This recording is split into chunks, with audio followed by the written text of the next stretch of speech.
Hello, this is the mission 43 in the Space Analog Station Habitat Marte. It's a virtual mission.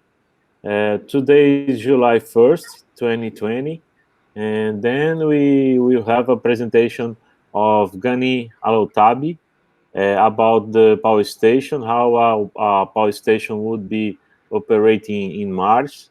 And then, good morning for all, and thanks so much, Ghani, for you accept our invitation to be an invited researcher in a space analog mission. Okay, and you are welcome. And when you want, you can share your computer screen and start your presentation. Thank you very much for the invitation. Of course, I am very much honored for this, to attend this meeting and to talk about a project that I am working in. Of course, I would like to introduce myself a little bit, maybe. So I am a mechanical engineer. I have a master's degrees in solar energy. I work now in Kuwait University. Working in a small satellite project. However, I have some interest in research interest in space-based solar power. I will be talking a little bit about some of the work I am doing beside my daily job. I am also the regional coordinator of Space Generation Advisory Council. I am project manager for the Moon Village BISC project, Participation of Emerging Space Countries. And I've been to MDRS twice. It was last February, the last one, and the year before that. And so that's all about me. I will share my screen.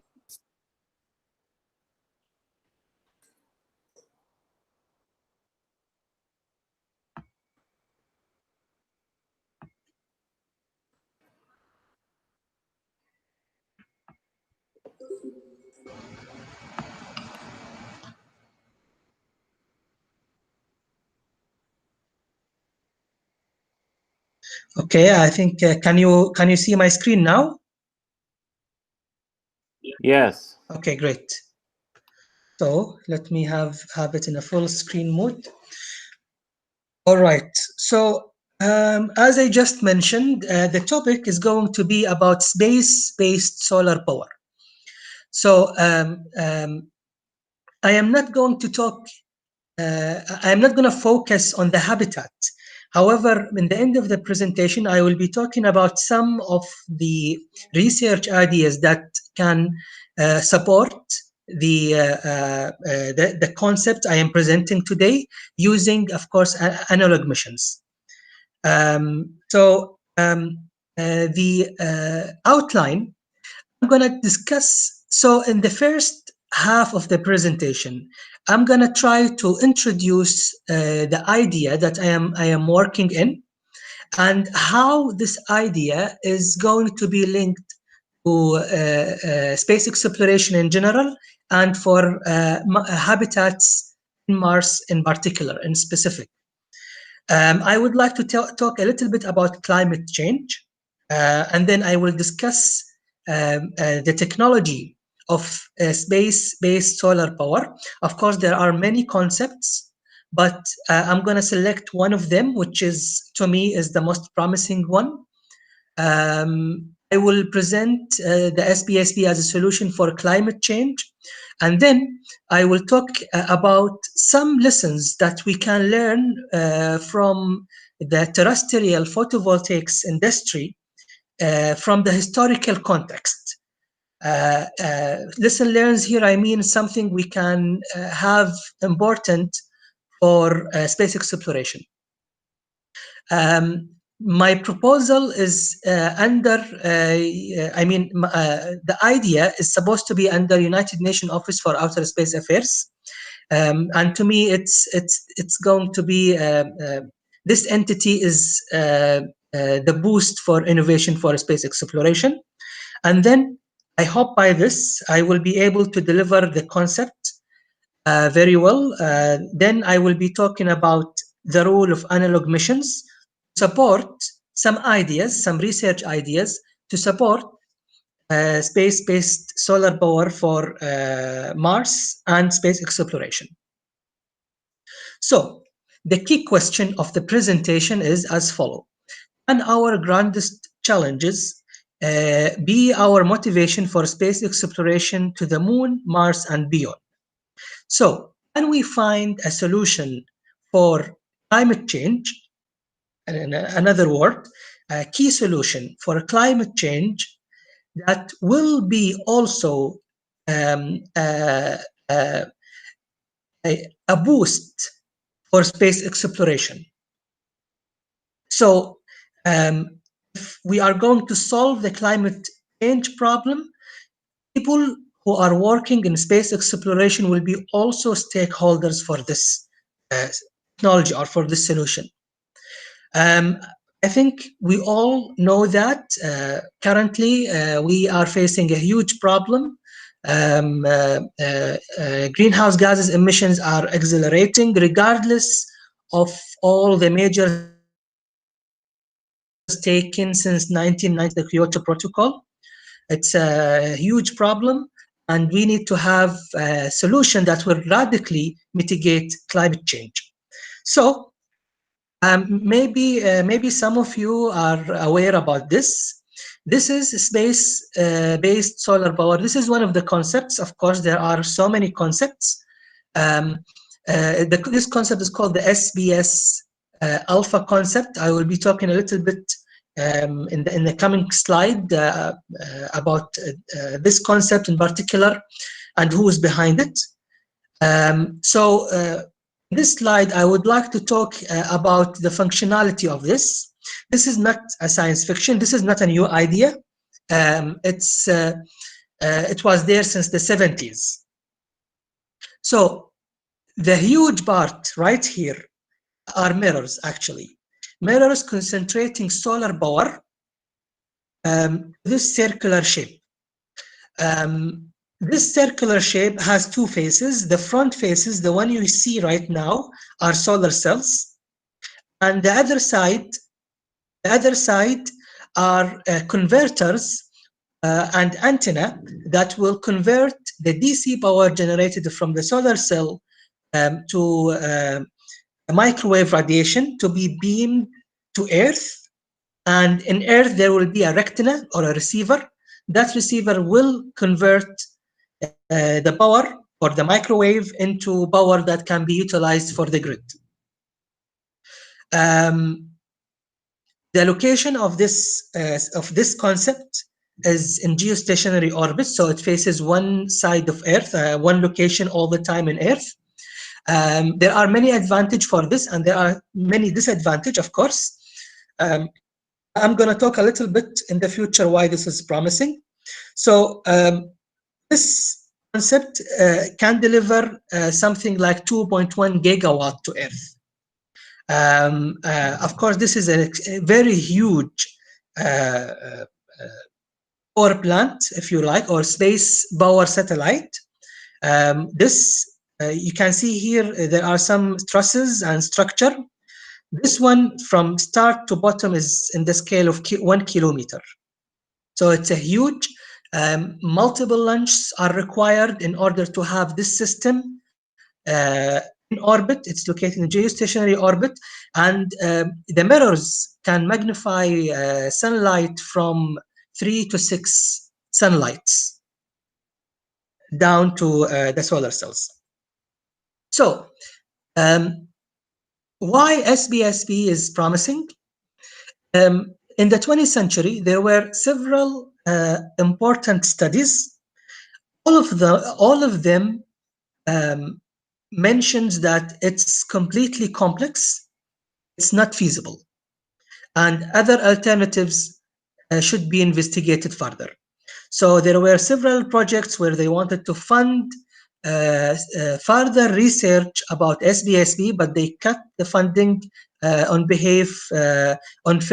the favor for other projects, and they didn't continue. However, in the 90s, there were some studies, and of course, I'm not going to talk about all the studies here, but I'm going to talk about the notable one. So in the 90s, there were some studies that encouraged a little bit the use of SBSB. However, the most notable one that changed the perspective about SBSB is the study by the International Academy of Astronautics in 2010. All the studies are available in the reference, and this is also available online for free. You can see it. So there are 2 points I want to mention in this study. First, the conclusion was that there is no major obstacle or major technical obstacle prevent from having SBSB. So we have all the technology now in a subsystem level. The technology of beaming power from one location to another location is not new, by the way. It was demonstrated in the 70s, and it was demonstrated again for this particular technology in the 90s. So it's available, and with high efficiencies. You are talking about something about 99%. And it was demonstrated. Of course, solar cells and mirrors are something new, something we have from previously. It's not new. The second thing about this study is, however, there are doubts about its economical feasibility. So in 2011, the ENIAC funded study in 2011, again, it's available online. You can just go and download it. I have the references in the end. As you know, ENIAC fund interesting projects that can change the world. This is what they call, and it's an important part in NASA. In this project, it was demonstrated that it was demonstrated that it is feasible to have SBSB system by the 2030s. Be feasible, to be economically feasible and competing with other conventional technologies, power generation technologies. Of course, here I am talking about Earth. So please be patient with me in the coming few slides, because I am just introducing for you the idea that I am proposing and how we can switch to space exploration. So this was an important milestone that happened in 2011, and the ENIAC funded project was the SBS Space Power Satellite Alpha. So it's based on modular structure. It's a structure that you can have multiple launches, of course, because technology, if you produce a lot of devices, the price will go down. The same is true if you produce all the mirrors here. If you look at it, are identical. So if you produce one, and the price will be extremely high, but if you produce 1,000, the price will go dramatically down. Similarly, for the solar power generator, if you check here, there are triangles. Those are, again, if you produce a lot of them, the price will go down. So based on the modularity concept, the SBSB alpha concept is done.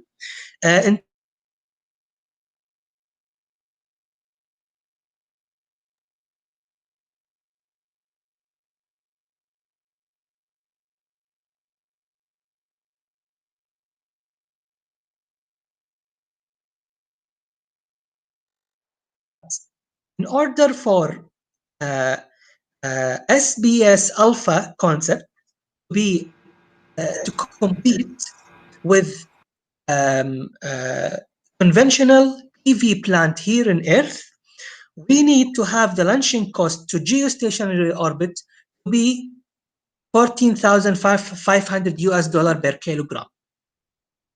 So given the fact that today is about 30,000 US dollar, and given the fact that this cost was reducing, has been reduced dramatically since the last 10 years, by the way, it might be feasible And it might be interesting to go and do more research about it, given that the prices will go down in the future. The key concept, the key idea that makes SBSB more favorable compared to terrestrial application is that it delivers a base load power, 24-hour almost, all over the year, continuous power beaming to Earth. Unlike conventional PV, you have obstacles, you have the clouds, you have the nights. You can't really generate power all the time. So I'm gonna talk a little bit about the history of terrestrial PV, because I think there are some lessons learned we can use for future utilization of this technology, SBSB, for space exploration. The photoelectric effect was demonstrated by Einstein in the 20s. This was the basic physical revolution that make the digital world possible, as well as solar cells. In the 40s, the first p-n junction device. Of course, solar cell is nothing more than a p-n junction. The first PV system was done in 1944. It was a 9% efficiency, a small solar panel that power a battery. In the 60s, the first PV application, and very interesting to say, the first solar cell application, solar system application, was for space. It was by the Vanguard satellite by the US. This was the first use.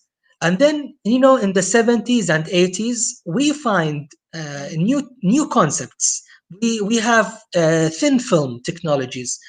We developed more purified crystalline silicon. And this technology find new applications for buildings, for off-grid, on-grid.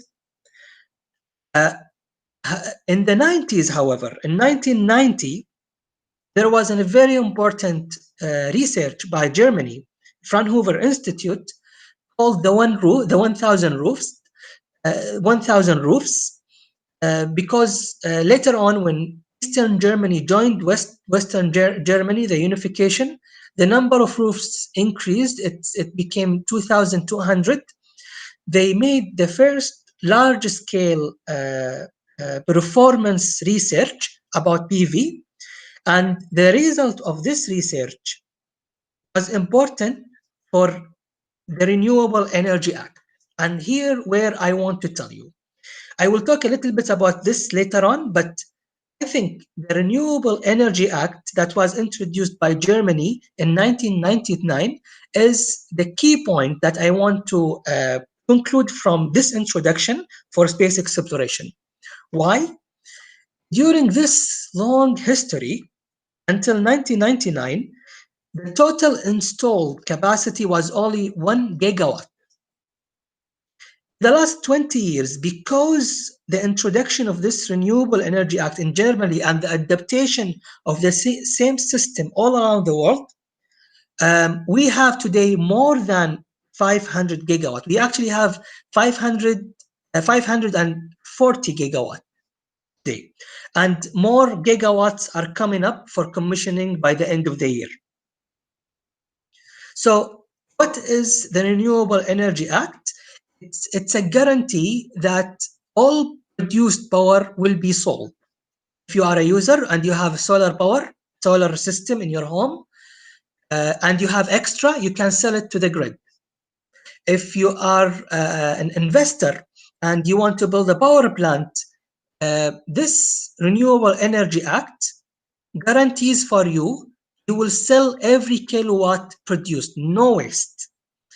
Of course, in any country now, there is a governmental authority responsible to organize the whole process.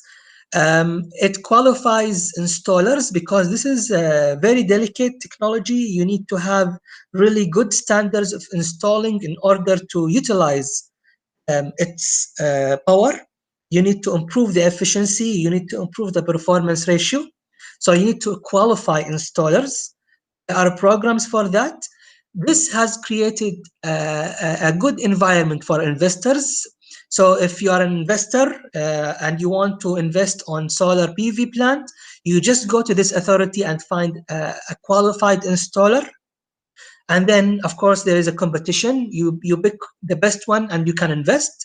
It's a safe environment for the end user, because the end user also would like to use his home or his land for the best utilization. And that's it. And the revolution happened. However, it's not enough. 500 gigawatt is like 1 point something, 1 point fracture percent of the whole worldwide capacity. We need more than that. So I'm going to talk space now, finally. Thank you for being patient with me. Can we make our grandest challenge, the climate change, a motivation for space exploration? I think, yes, we can do that. We have the United Nations Office for Outer Space Affairs. As you know, space is regulated by international law, and the body or the entity that is governing space law is United Nations Office Outer Space Affairs. My proposal is to have the same authority, to have the same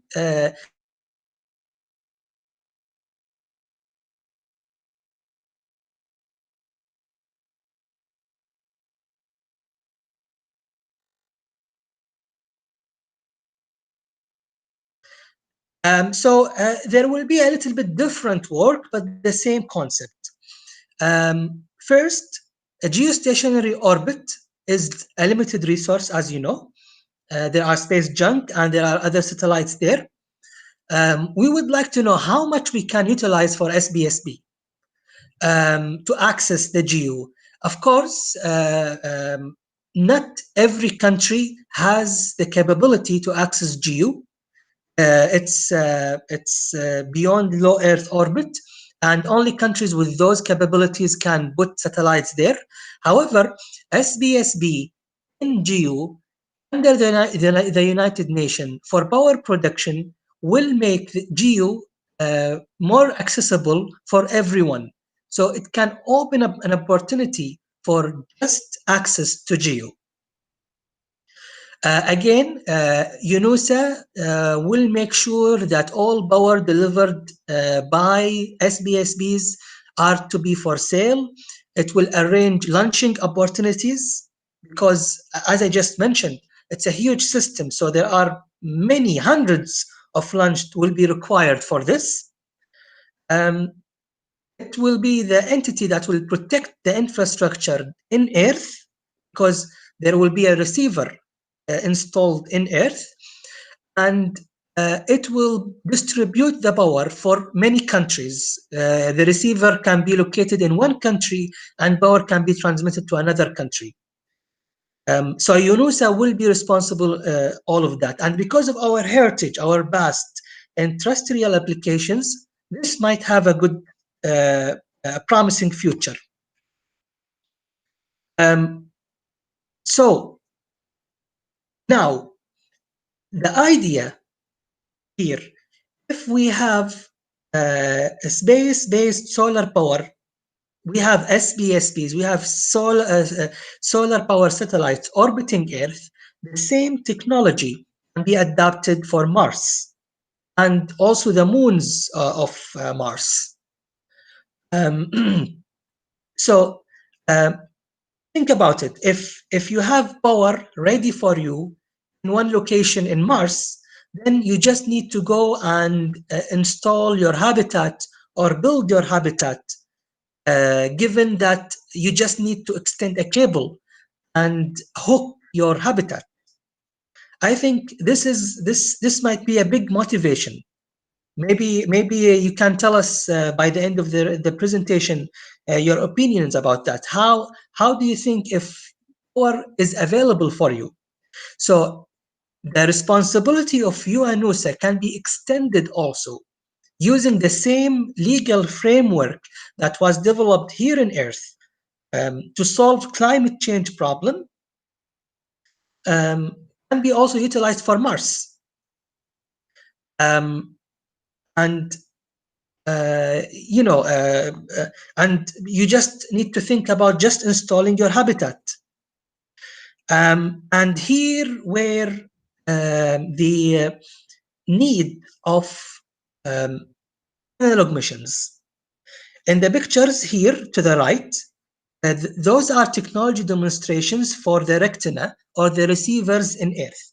As I just told you, since the 70s, there were technology demonstration. This one this one was technology demonstration by Japanese university, I think Kyoto University. And as you see, it's just an antenna where it can be easily done. It's not very complicated. So as you can imagine now, we want to think how we can install this retina in the Martian surface. That's the first thing we should think about. And we will need to come up with proposals for analog missions for that.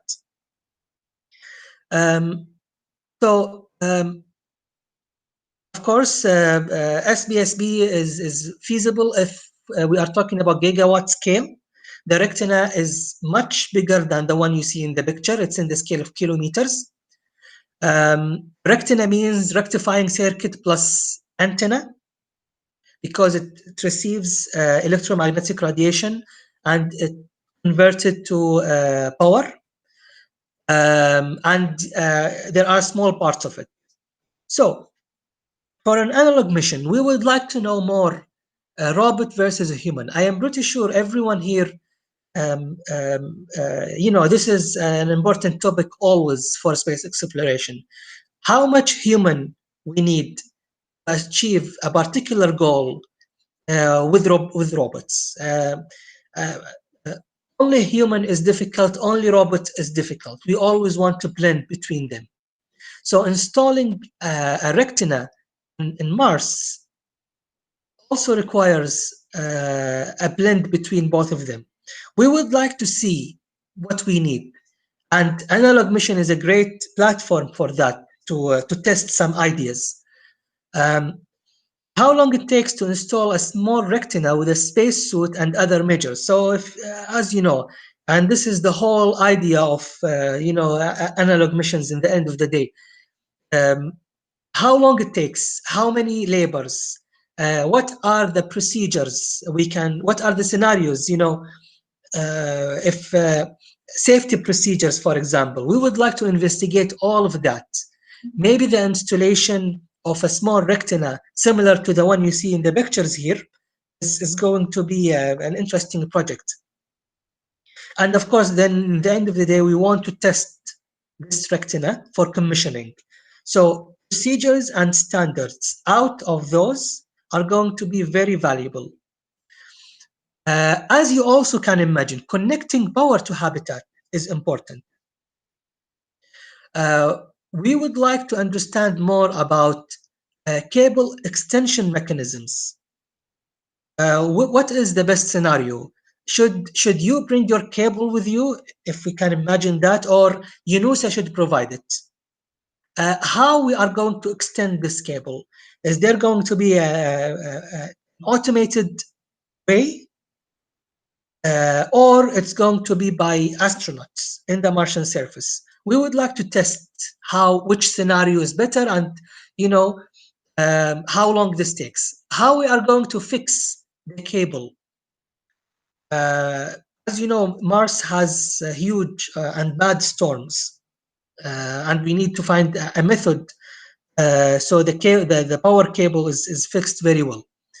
And how long we'll need the astronaut to connect the power. Of course, there are many required research. For example, we would like to know how maybe some habitat design consideration, how the junction box will look like. In the end of the day, the habitat should have also a backup power system. We would like to see how things go. Also in geostationary orbit, sometimes the satellite will go inside the shadow between Mars and the Sun. So it's not 100% through the year.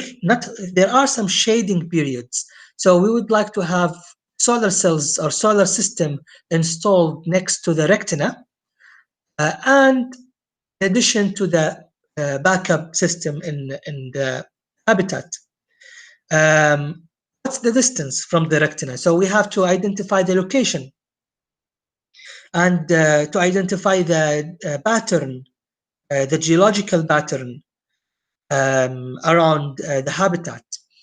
Other aspects, for example, microwave in the intensity for SBSB can be harmful.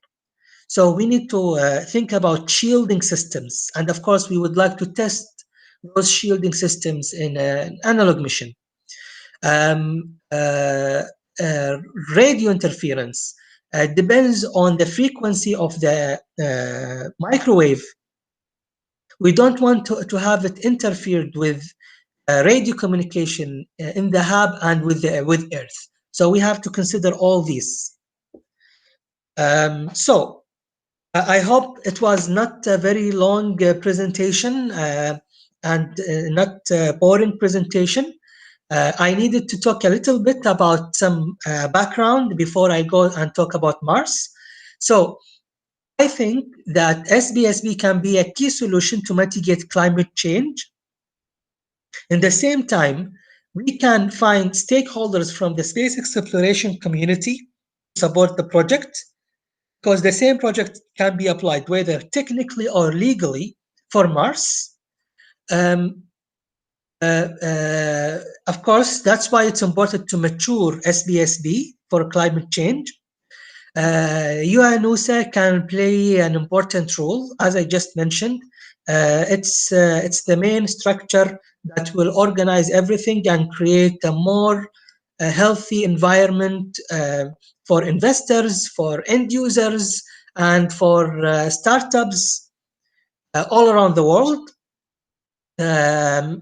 Analog missions are important to study how a retina can be installed, as well as the other aspects of connecting power habitat and interference and shielding. So thank you very much.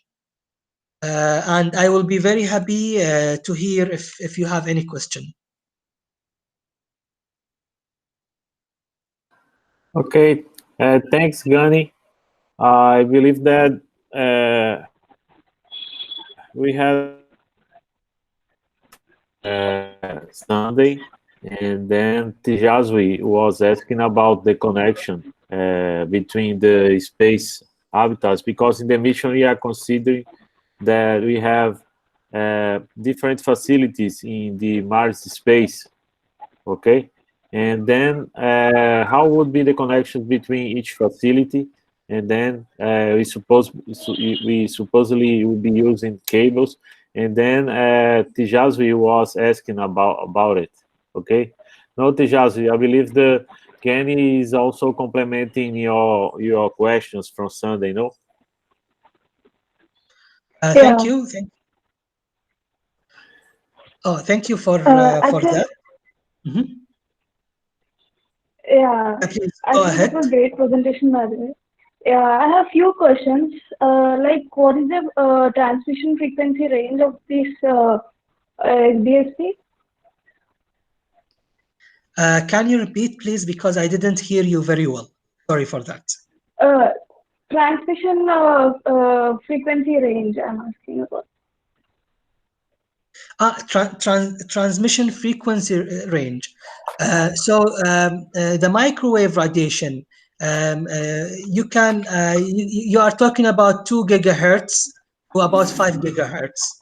That, of course, it depends on many aspects, but that's generally how previous research was about that.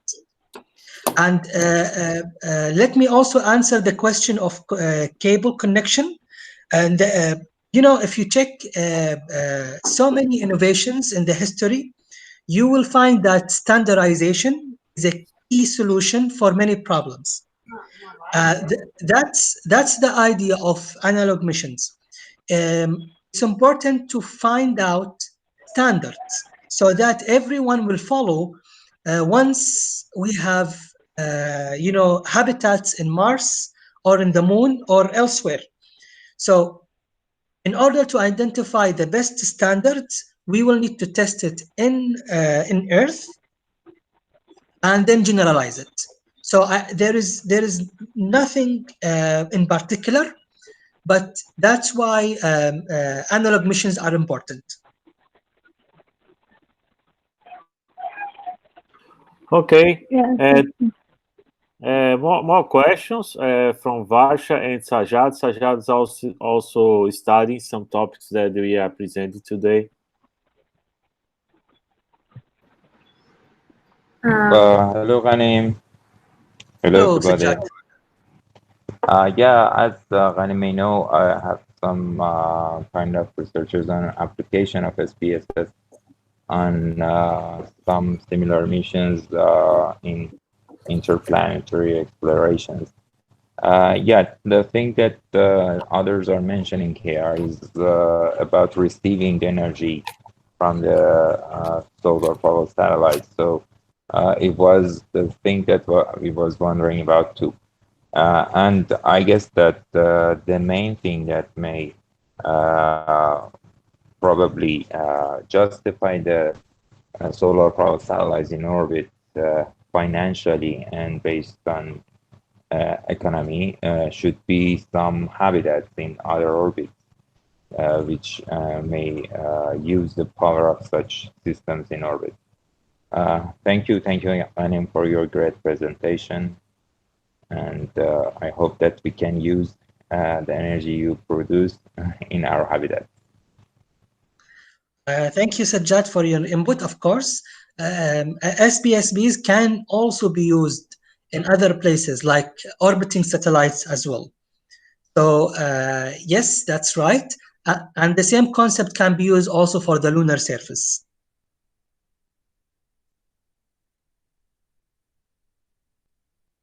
Thanks so much, Ghani.